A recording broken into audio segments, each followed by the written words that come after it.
There we go. Oh well, for perfect starts. Okay, so um, this is part 3, and if you notice on my live streams, you see a part 1 and a part 3. But you do not see a part 2. I ended up recording it vertical, not realizing what I was not doing to make it go this way. So that's my bad. But the video is in my videos that you can go look. It says Aloha Life Part 2. So, please, by all means, do so. So good morning. I am out to do a shoot, and I'm really excited. But I wanted to take some time to talk a little bit more about how to make your life wonderful and amazing. And don't think that my life is wonderful and amazing. It's not. I have a lot that I have to deal with and go through and sort through. Everybody does. But today's title is called Put Some Oil on Your Hinges. Oh, I'm in my throat. All right, so I'm reading this in first person just so that it makes it easier, all right? So a few years ago, due to road construction, my usual 45-minute drive to work was doubled. I was spending between 90 minutes and 2 hours in my car twice a day. That's horrendous. During this time, my spouse was away traveling on business, and each night we would check with each other by phone. That's what you do. And I was quick to whine and complain about the frustrations of my commute. Oh, poor me. But I was always told that I was just suffering from a case of bad attitude. And even after being told that, it took me a while to see how right that statement was. It is very easy to see another person's bad attitude, but it's very difficult to admit our own bad attitudes. Basically, it's easy to dish out better than it is to receive constructive criticism. So I should have realized that my negative attitude was really getting to me. I wasn't sleeping well at nights. I always felt nervous. I was always stressed and tense, and it exerted itself on my health over the years, resulting in some major illnesses. After all, a person's body has points of vulnerability that are prone to weakness or failure when the stress is consistently hitting you. And so the early signs began to show. But with some help and some ideas of what to do, I even began to relax more in my car as I was riding to and from work, not allowing the travel time to bother me, whether the traffic was horrible or slow. And I worked to get back in charge of myself. Now, while I couldn't change the traffic flow, I could change my attitude towards it. Had I not changed, my bad outlook could have exerted a negative force on my health in a permanent way, and by extension, a negative effect on those that I loved around me. As I sometimes say when I give a talk on the topic of attitude, big doors swing on little hinges. Like that.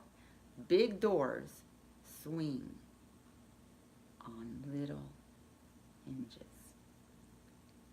I find this a wonderful thought. Most of the time, we don't see the hinges on a door. We don't pay attention to them. They're small and somewhat hidden. Yet without them, the door would not open or close. It wouldn't function at all. And we're so used to, opening a door and going in and coming back, and closing it, that we don't really look at the mechanism of the ability to be able to do that because it's small. Our attitudes, too, are little hinges on which the big doors of our lives swing. The wrong attitude brings wear and tear, and finally, the door falls down. We cannot control life's negative circumstances, doubled commutes or the long lights at the grocery store, aches and pains in your body, or late night calls from, whoever. Those are life's invariables. Yet we can do something to cope with them. We can control how we relate to them. It's a simple choice, a simple step that you can take. The right attitude will keep all those little mechanisms of your life in top working order. So, the right attitude, again, keeps all the little mechanisms of your life in top working order.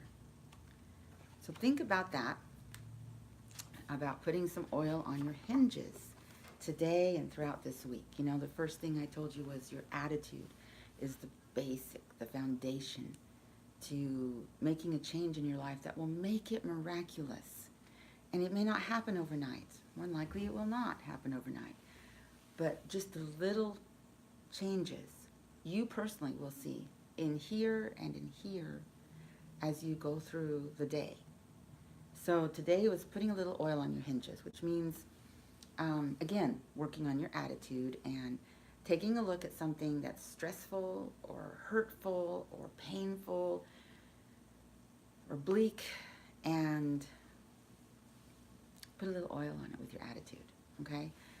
I have a friend who's going through a lot right now, and I've been through a lot, and I can't say that I'm not going through a lot either.